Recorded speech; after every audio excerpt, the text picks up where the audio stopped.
Today marks the 100-year anniversary of the publication of my favorite novel, The Great Gatsby by F. Scott Fitzgerald. His two previous novels were This Side of Paradise, and then his follow-up novel, which is called The Beautiful and the Damned.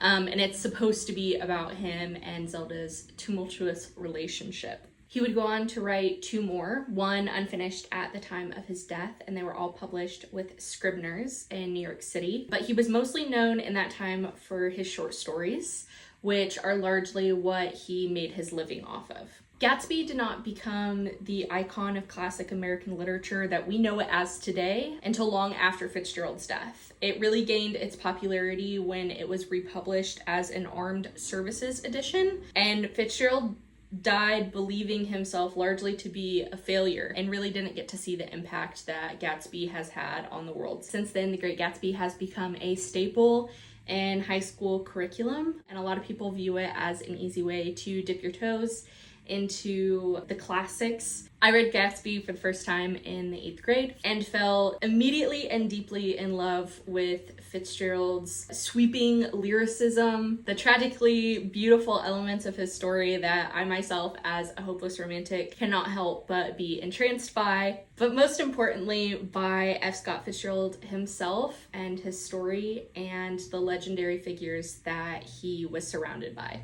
In high school, I started collecting different copies of The Great Gatsby, and I now have 125. I also have a ton of memorabilia scattered throughout my apartment and in my wardrobe.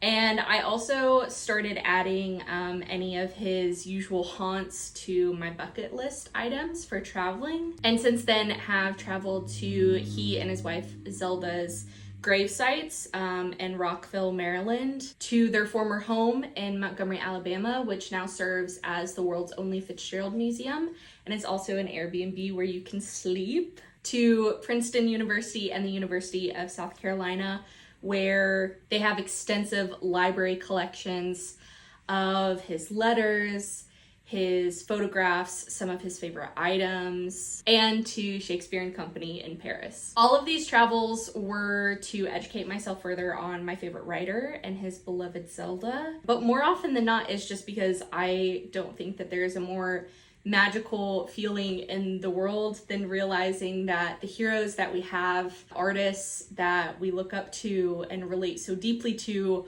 were real people. That deep magical realization is something that I will continue to chase and love and get to experience. Happy birthday, old sport.